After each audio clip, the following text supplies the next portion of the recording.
Hello and welcome to the Magical Learning Podcast. As you can see, today we've got two guests, which is awesome.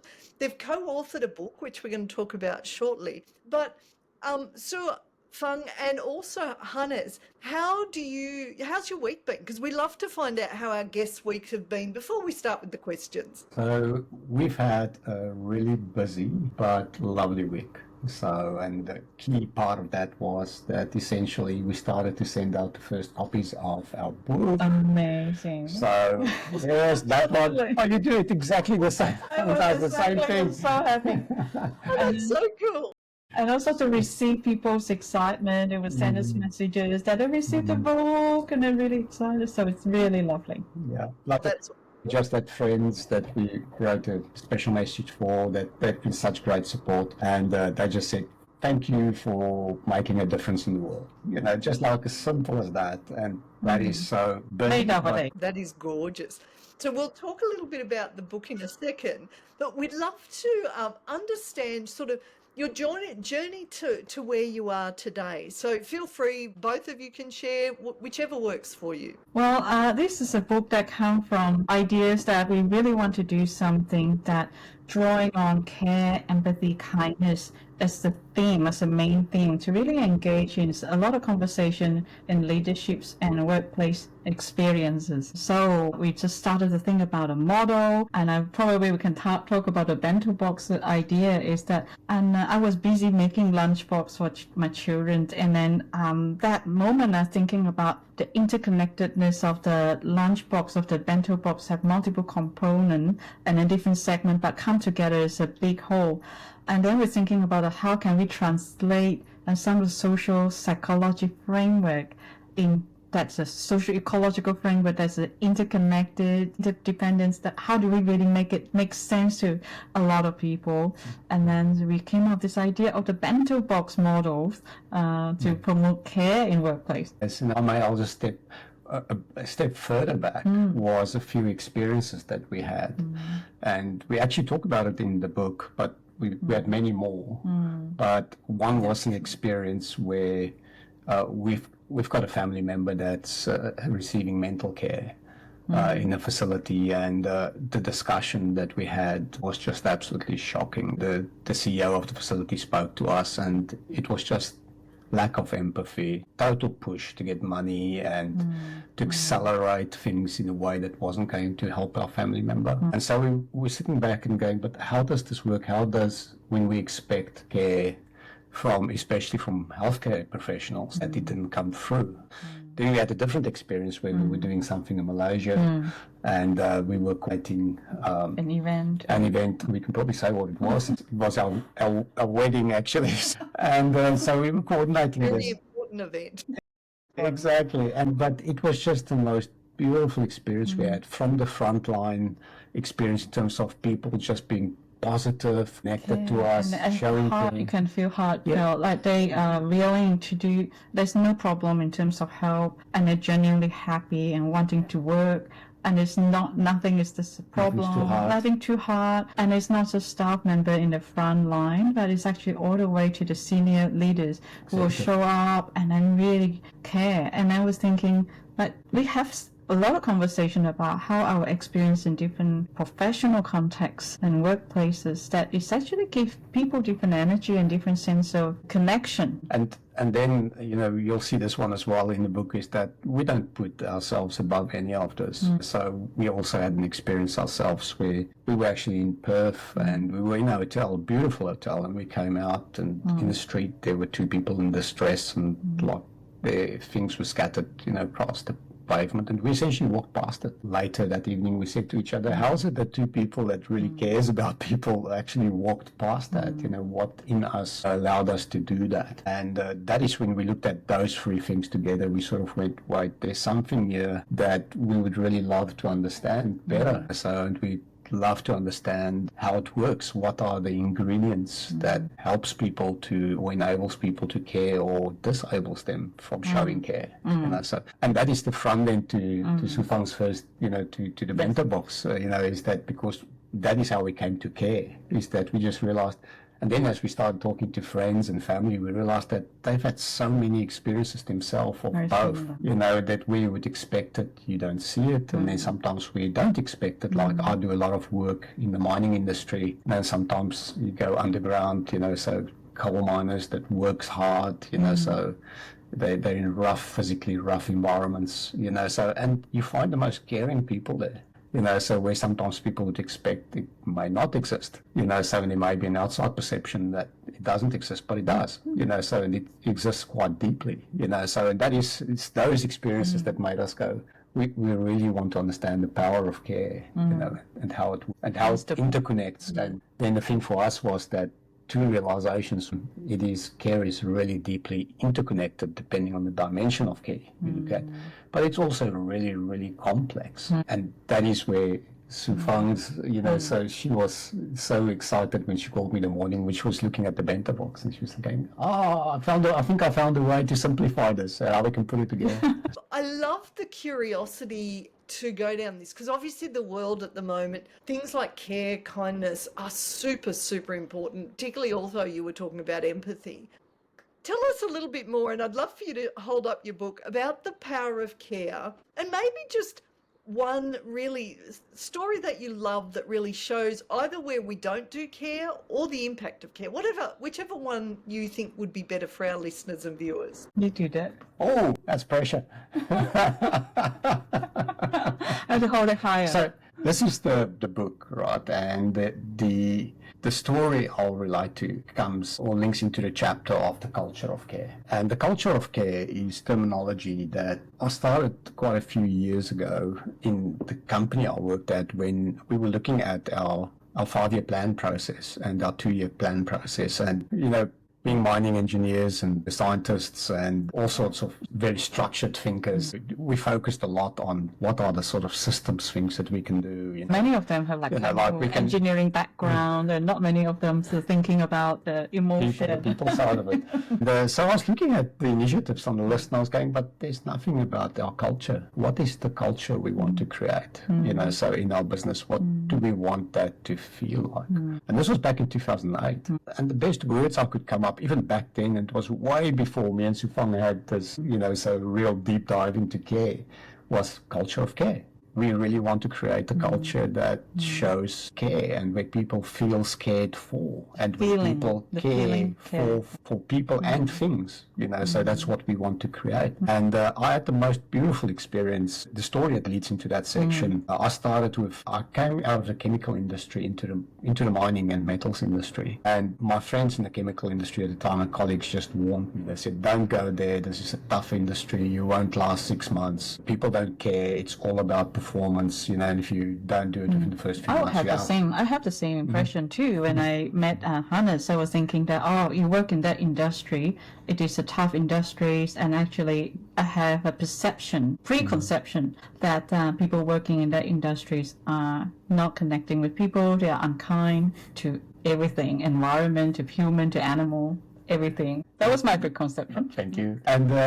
And so what happened was, in the first few months, I think I was about a month into this, when at the time we had a group manager, HR, and she came to me and she said, we want to have a strategic session, but we also want to have a bit of fun. You know, so, and being South African, of course, fun normally meant either a barbie or a braai, as we call it, you know, or some wine or drink, or both, preferably. She said, at the time, I did not consume alcohol. And she said, Hannes, I know that you don't consume alcohol or don't drink, but we actually want to get some wine farmers, you know, so to come and talk to the team and just talk about the experiences. These wine farmers were all ex-rugby players. You know, so there's this connection back to something that's important in the culture, rugby, but also wine. And she said, do you mind? Because if you mind, we won't do it. You know, and I was really, really touched by it. And I said to her, honestly, are you asking me this? I said, really, I really feel so cared for and included, you know, so and I said, no, I don't mind at all, you know, just as long as you don't expect me to drink alcohol, I'm fine with it. Then the evening of that event actually arrived, so we did the session, the evening they all pitched up. When they had tasting glasses, you know, what they normally do, but they had it on trays, so they would go around and offer people white and red wine. Then they came to me and they go, here, this is yours. And what they did is they actually put red grape juice and white grape juice in my class. So and that was really just that level of detail of care to be inclusive of a team member that's different. So and I was just and I didn't know they were going to do that. So that was a total surprise to me. So and then I went, gosh, for a crowd that's not supposed to be caring, they actually show a lot of inclusivity and care. And then later that night it even stepped up a level, and that is these wine farmers started to, probably a few of them had a bit too much of their own wine. So one of them came to me and he said, so don't you want to try some real wine?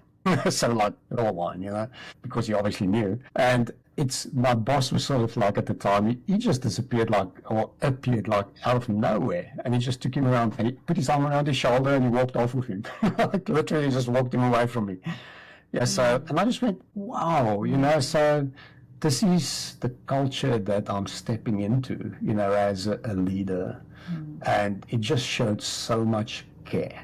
So to that level of where somebody that's got different needs were included in a way where it wasn't highlighted, it wasn't, you different, but they knew it was different. And I knew it was different. And you feel that. You feel the care, and then that make you wanting to work and give your knowledge more to the workplace. Absolutely. And there's a good and a bad that comes with that, right? Because the thing is that the connection then with the company is so strong, you want to give everything. And I did, so I really gave everything I had, so because I felt cared for, so, and I want to show care myself. But then the unintended consequence of that was that I overbalanced in one of the dimensions of the bento box too much for a long time. So, and then self-care actually for me started to take a bit of a knock because I overbalanced in that dimension, not because I was forced, but because I was so passionate about it and people I worked. I love that concept of balance too, to get that right. What a great story too, and how inclusive they were and made you feel safe. That's beautiful. So let's go to our next question, which is, and I see this a lot because I do a lot of executive coaching, that sometimes a leader's ego will come out, and when it comes out, it tends to create a bit or a lot of chaos, depending on how strongly it comes out. So can you sort of explain why that chaos or that havoc can happen when the leader's ego comes out? To us, we actually have a section, chapters on soul care. This is this topic is actually really important. It is because, to us, we see egos.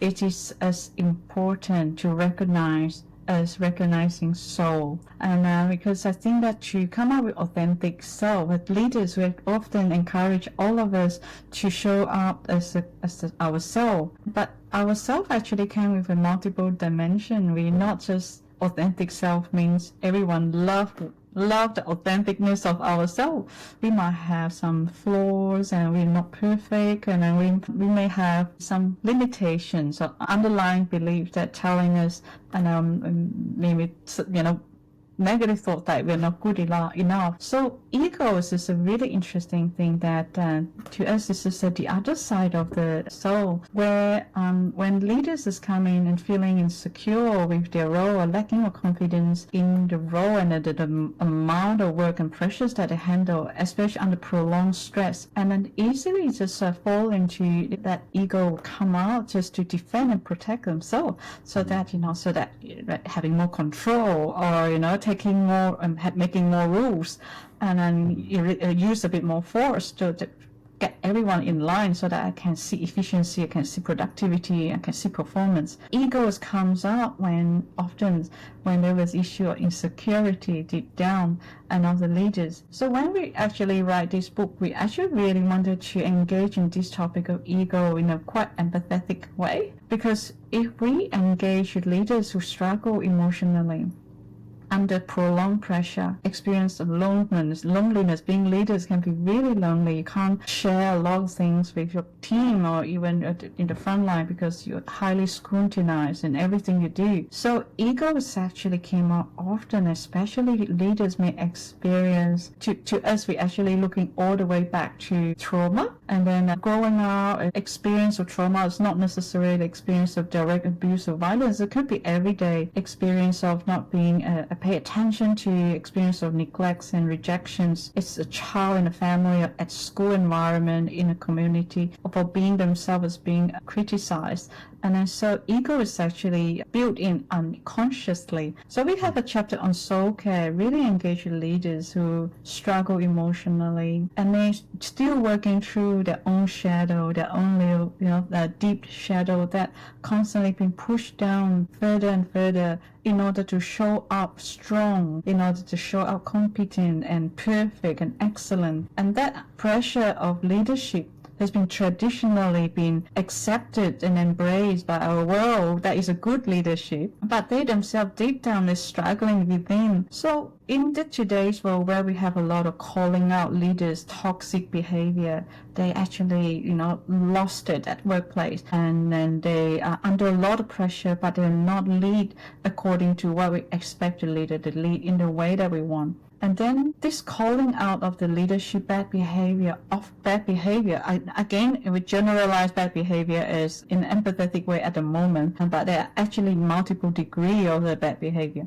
So when leaders that struggle emotionally and not having time and space, a support that is caring, and then the bad behavior will be escalated, and then often to a point of it's hurting and harming the leaders themselves as well as the team. The cancel culture is one of that, that people say, oh, go on social media, just like really, talk about how I was being treated unfairly. My supervisors or boss is actually egoistic and, all of that. So to us, I think that there's a lot of a solution in the workplace is using legal approach and framework to deal with behavior issue in the workplace. But we really wanted to create an alternative model that is a soul-driven, empathetic, compassionate approach to really support and help leaders who care but struggle emotionally during the time that they actually given a very important role to lead the whole organization and the team. I think I that's love that. So that sort of goes to the next question anyway, in terms of how then do we support those leaders who are struggling emotionally to be able to be a better version of themselves? It's a beautiful question, so because ideally what one wants to build on, and I'll go back to the same model where Siew Fang was just a few seconds ago. The core ingredient for us there is how do we help them to become more conscious? Or in the first place, how do we help them become more self-aware?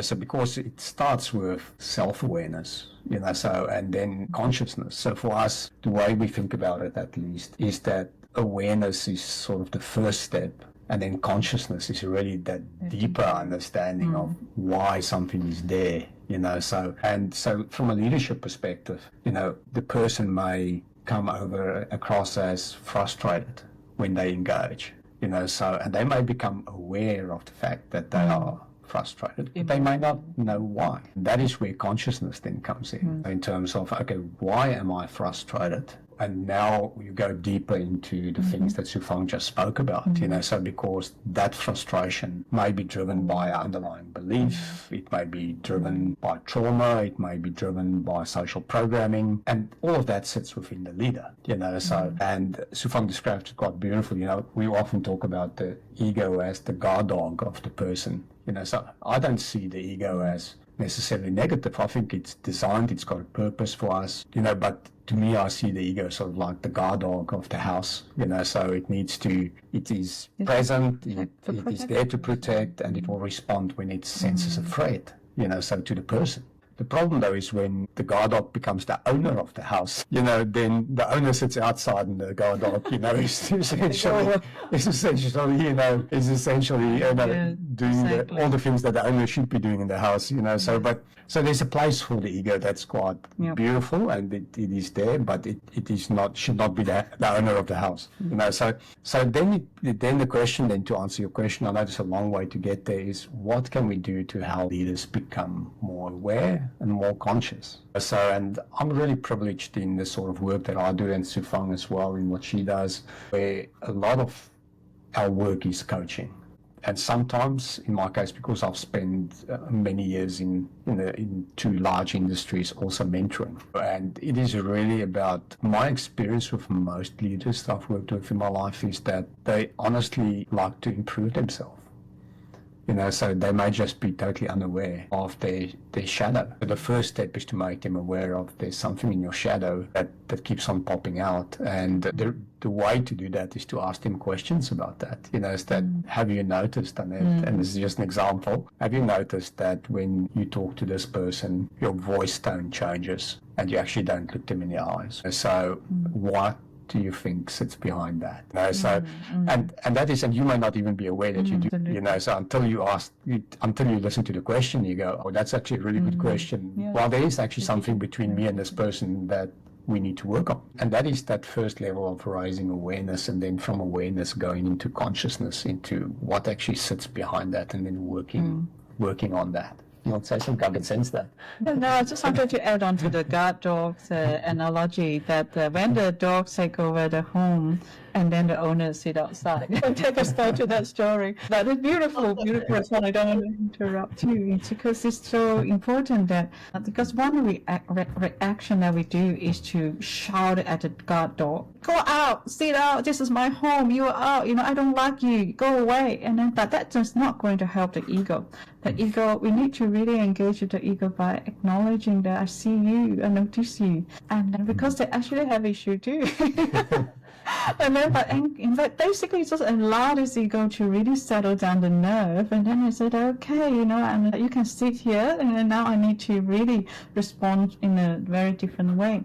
So the level of awareness and consciousness is the way that Hannes is asking the client questions about, do you notice something that you may not aware of, like this, some of the deep unconscious, subconscious behavior that we don't notice it ourselves unless someone bring it out to us, and that requires so much a deep level of trust, right? And then so if this is a leadership coach, or in a connection that is not there, trust is not there, talking to a person that do you notice that the way your tones have changed when you're talking to another person, and then they came across as the guard dog would come in, jump in and just say that really defensive, that you actually say things like that to me, I'm the boss of the company, right? But again, really engaging in that guard dog conversation, really raising the level of consciousness, empathy, compassion, that I see you, you have a role to play, but at the moment we need to really work on it in a different way. Again, come back to the care, the power of care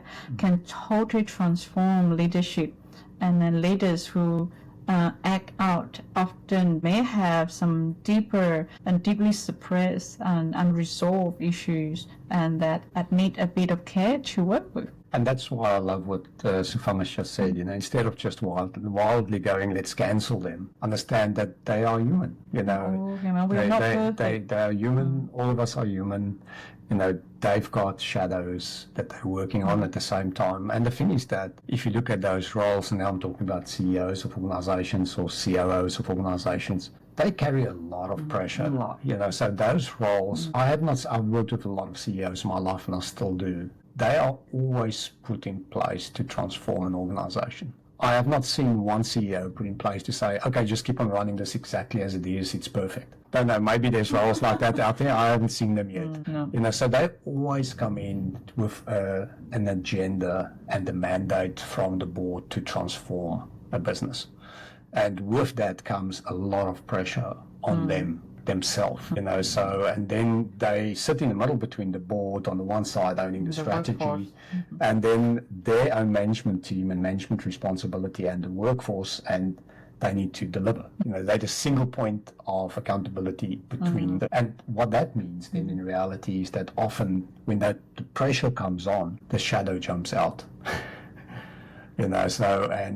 And when the shadow jumps out, that is the opportunity then to look at the shadow and go, okay, let's understand why the shadow is here. Because the shadow is part of us. So that's why that part of the book is actually so beautiful for us, because it brings this into the leadership discussion in terms of understanding that leaders have shadows, and some of them are aware of it and some of them are not aware of it. Most of them, the concept of shadow is that you're not aware of it. Yes. Absolutely. So it's unconscious. Yeah. So then that brings me to the next one question, which is, what are the ways we can understand as a leader our shadows? So how do we actually bring them from potentially subconscious to conscious? That's a beautiful question. I'm happy to give it a go. And to us it is require slowing down a little bit rather than keep rushing to really meeting deadline with the tasks and all. So leaders who actually have a lot of pressure and have this unconscious, unaware shadow that is keep popping up when this is the most inconvenient time. This means that the leaders actually need to slow down, to pause, to create and hold space. Can be just 5-10 minutes a day, just really tune within and start from within to really checking in, how am I feeling? Am I okay? And because the shadow also playing out because of usually it's a deep-seated and unresolved emotion. It could be, like irritation or frustration, so you mentioned earlier. That is often actually lead to the leaders, to drive the leaders to keep going in a particular direction, that it is not aligned with the deeper being and a higher being. So how to us that in what way that we can encourage the leaders to raise that awareness to us? I think that they have the intention and want to work with the unconscious, and that it has to be the first point, because many leaders, they actually choose to work harder.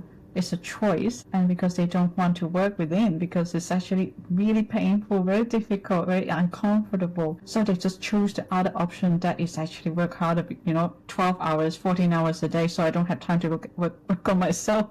I'm perfect all the time, I'm strong all the time, because this is vulnerable. And so we need to actually do the opposite, just like fear, and the opposite of fear is love and kindness. Right, and the opposite of busyness is actually time, free time. So it's actually really correct and half safe to say that, okay, I'm going to try something different this time, rather than just bombard myself with things to numb. But I want to experience, I want to feel, I want to be alive, and I want to feel uncomfortable, just to address the shadows so that I can truly thrive again. I think it's beautiful. The other things that comes to mind for me, so if we go back to the Bento Box, the model of the Bento Box, is that there's 4 dimensions in the Bento Box. And often these leaders are very heavily investment in the culture of care part, and that is how they lead their organizations. So another way of them to become more self-aware is to be more balanced across the other dimensions of the Bento Box. So if you look at, for example, in essentially... You keep talking, I'll just go... In essentially, relational care, you can actually show that. Yeah, exactly, I'm going to show you. In relational care, so when we talk about that, it is to surround yourself and to keep connection with, so trusted colleagues that have been through this already. Colleagues that don't necessarily stroke your ego, but give you honest feedback of what they see about you. So I had this beautiful experience actually a few months ago where It's like just you can see that is really the model. I hope that this is not the other way around. You can see it in the right way. It's so the we right have way. 4. Yeah, that's good. A self-care, relational care, a cultural care, and soul care. And that is the model that we put in this book. Absolutely. And the thing is that, when you get to, if you ask once again, how can a leader become more self-aware? It is by having equilibrium across the other dimensions of care will help with balance. That. So healthy relationships, whether it's with the person's partner, having friends in their life, having colleagues in their life that are trusted, those people will all help them, so to become more self-aware, so, and I've had this beautiful experience a few months ago where I went back to do some work for a company that I did, and the executive assistant was still exactly the same person. And she said to me, I also knew the CEO very well from a previous life, but both she and me worked for the same supervisor or boss at the, from about 20 years ago. And she said to me, do you know what he called you behind your back? And I said, no, I've got no idea. She said, he called you, Hannes is my conscience. So, and that's the point I want to make, right? Is that to surround you as a leader, yourself with people that can be your conscience and are willing to speak up for you when you miss things. And I knew I played that role for this leader because I was willing to challenge, him, so positively whenever I saw anything. So, and he never told me that's how he viewed me, but she knew what he called me behind my back. But what I wanted to say is that part of that is just balancing or bringing equilibrium to the other parts, so of the bento box. And the other thing that Siew Fang touched on there is when you go to the awareness bit, so the self-care bit, it is for them to ask, why does my body respond in a certain way?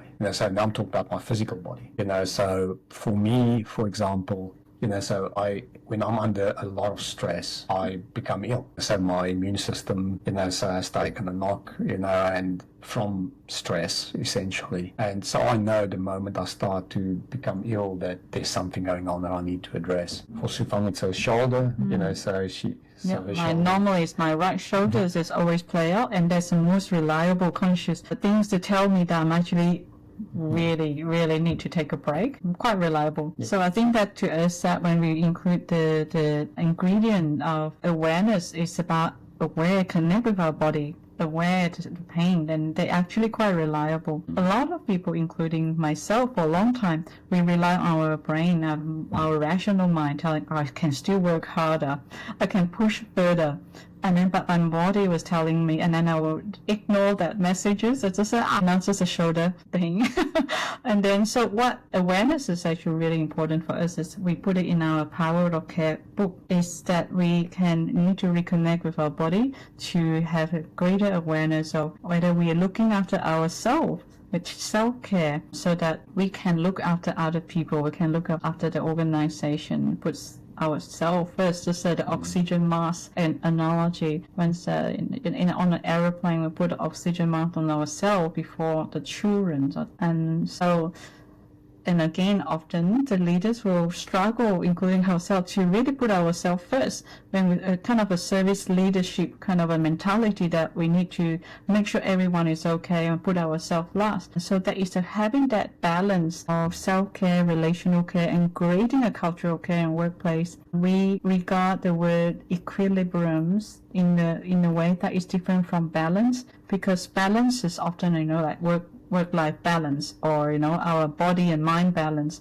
but equilibrium allow us to go across different dimensions, balance in a different ways. So it's just like the social ecology that we are in, and then the balance is in a multiple dimension. And so the power of care is actually complex. I can't translate in the Bento Box model that is interdependence, and that's how. Love it. And I'm just conscious of time, so I reckon we're just going to get you back to have a deeper conversation, if that works for the two of you. Of course it does. Let's sort of go to the last question for the moment.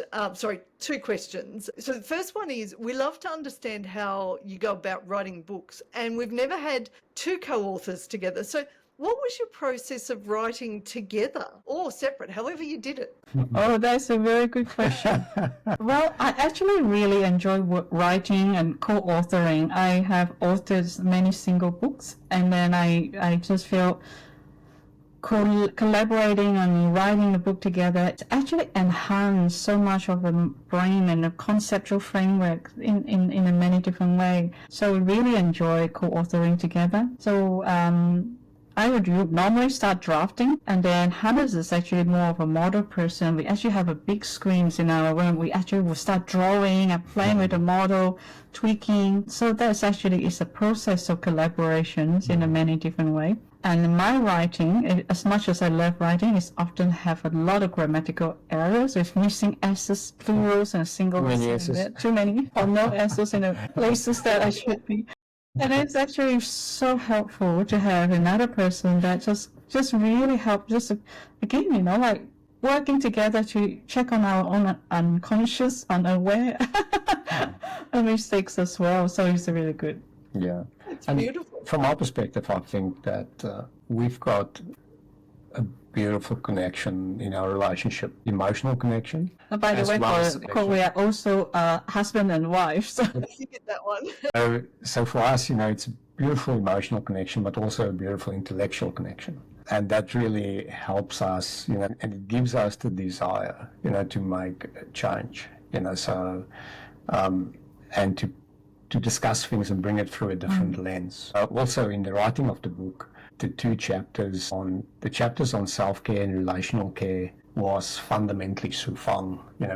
That's an area of knowledge, passion, so, and I probably brought in a little bit more in on the culture of care and the soul care part, because of my experience, so in leadership and also in charity work. So that is sort of how but then, so we would frame it and then we just, model it, talk about it, and then ask, how can we bring this into simple language? Because one of the beautiful challenges that Siew Fang's sister May gave her very early on was, she said, you're an academic, you sound too academic when you talk about things. You need to bring things in very simple language to people. And that's actually what inspired the thinking around the Bento Box to a large degree, was that challenge by May, to say you really need to think communicate about how you in a way that connect with people. I love that. What a beautiful story. So let's just go to our last question, because we can guarantee we've got some listeners or viewers who would love to reach out to the two of you, learn a little bit more about your book, if you want to hold that up again, and just sort of where could they connect with you? So feel free to share social media, etc. Where can they reach out to you? So they can reach us on LinkedIn. So we are both on LinkedIn. Bento Box of Care is on LinkedIn as well. Or they could just go to bentoboxofcare.com. So all in one word, those places. And essentially just connect with what we do there. So, and those are probably the two main ways to get into contact with us. Can I say thank you both so much for joining us? We will definitely get you back, because there's questions I didn't get to ask that I'm really interested in. And to all our listeners and viewers, thank you so much for joining us each week. We really appreciate it. And for everyone, wish you a magical week.